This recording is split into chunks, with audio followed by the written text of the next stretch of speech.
क्या चीन खुफिया तौर पर ईरान को जदीद हथियार दे रहा है? क्या मशरिक़ वस्ता में एक नई ताकत का तवाज़ुन बनने जा रहा है? और आखिर अमेरिकी सदर डोनाल्ड ट्रंप ने चीन को खुलेआम खबरदार क्यों किया है?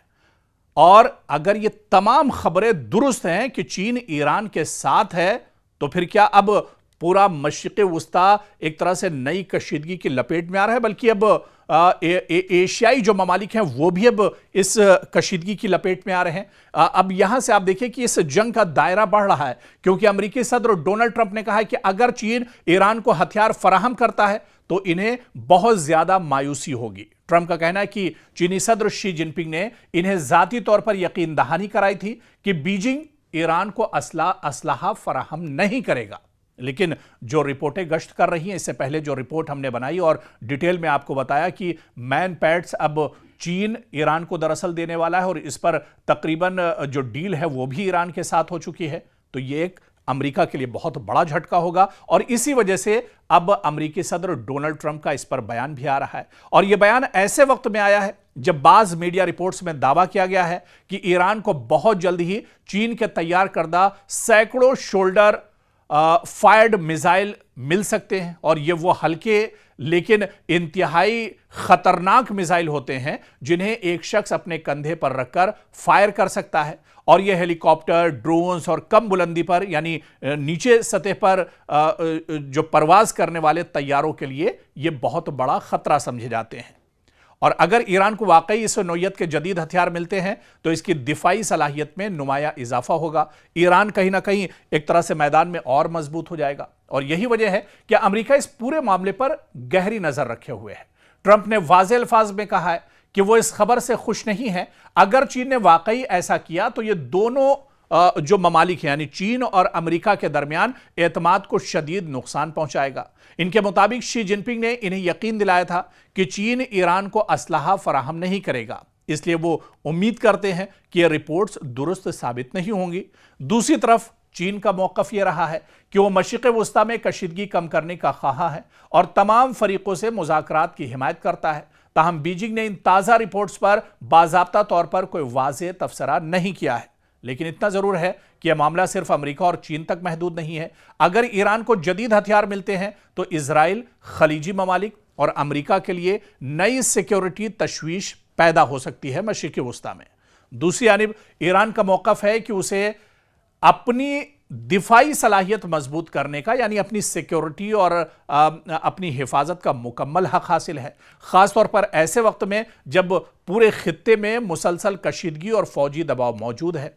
उधर जो एक्सपर्ट्स हैं और माहिरीन हैं, इनका मानना है कि अगर ये इत्तलात दुरुस्त साबित हुई तो अमेरिका और चीन के ताल्लुकात जो पहले ही तिजारत को लेकर, ट्रेड को लेकर, टेक्नोलॉजी और ताइवान जैसे मामलात पर कशीदा है पहले से ही, मजीद पेचीदा हो जाएंगे। यानी जो चीन और अमेरिका के ताल्लुकात हैं और ज्यादा खराब हो सकते हैं। अगर चीन और ईरान के दरमियान ये डील हो जाती है, चीन ईरान को असलहा फराहम करता है, तो फिर हालात अमेरिका और चीन के दरमियान भी बिगड़ जाएंगे और इसके साथ साथ मशरिक़ वस्ता में असलहे की नई दौड़ भी शुरू होने का खदशा दरअसल पैदा हो रहा है। और इसी वजह से अमेरिका परेशान है, डोनाल्ड ट्रंप परेशान है कि यह डील किसी तरह से न होने पाए। लेकिन आने वाले दिनों में चीन का रुख क्या होगा, यह दरअसल बहुत दिलचस्प होने वाला है।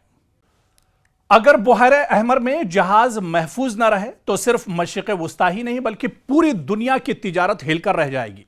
तेल महंगा हो सकता है, सप्लाई चेन मुतासिर हो सकती है और आलमी मईशत को अरबों डॉलर का नुकसान हो सकता है। और यही वजह है कि अब सऊदी अरब एक ऐसे बैनुल-अक़वामी इत्तेहाद की तश्कील की कोशिश कर रहा है, इंटरनेशनल यूनिटी की बात कर रहा है, जो बुहैरे अहमर में जहाज़ों को हूसी मुजाहिदीन के हमलों से महफूज रख सके। आखिर ये इत्तेहाद इतना ज़रूरी क्यों हो गया है और क्या इससे खित्ते में एक नई कशीदगी जन्म ले सकती है? दरअसल इसको एक बड़े कैनवस में समझना होगा, इसको बहुत डिटेल में समझना होगा, क्योंकि बुहैरे अहमर यानी रेड सी दुनिया की अहम तरीन समंदरी गुजरगाहों में शुमार होता है।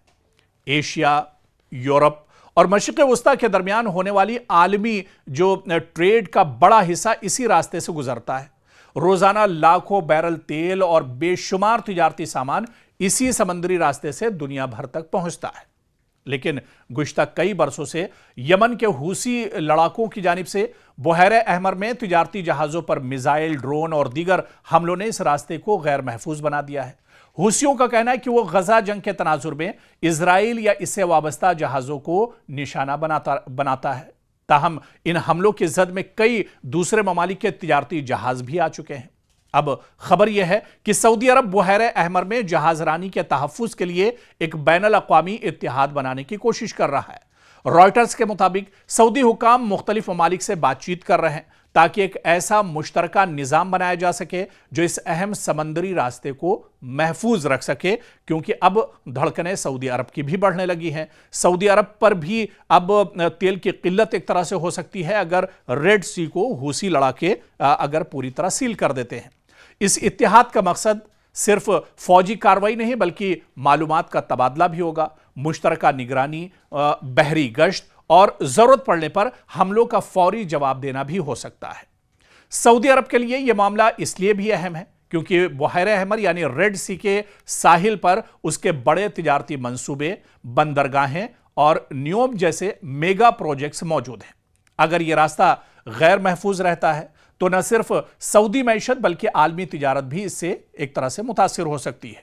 दूसरी जानिब ईरान की हिमायत याफ्ता हूसी तहरीक इस इत्तिहाद को अपने खिलाफ एक नई महाज आराई के तौर पर देख सकती है, जिससे खित्ते में कशीदगी मजीद बढ़ने का खदशा भी मौजूद है।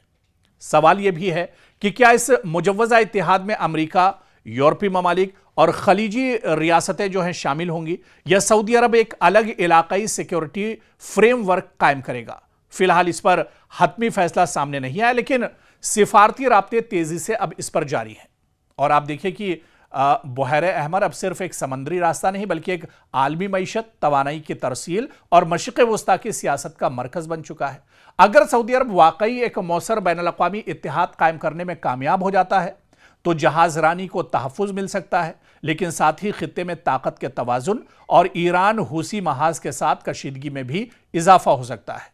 अब आने वाले दिनों में यह पेशरफ्त मशरिक़ वस्ता की सियासत का एक अहम मोड़ साबित होगी और क्या सऊदी अरब का यह इत्तिहाद वाकई में मजबूत होगा, इसका असर दूसरे ममालिक पर पड़ेगा या दूसरे ममालिक सऊदी अरब के साथ जुड़ेंगे। आने वाले दिनों में यह देखना अहम होगा। बहुत दिलचस्प होगा कि क्या सऊदी अरब को इस बड़े इशू पर दूसरे ममालिक का साथ मिलता है या नहीं।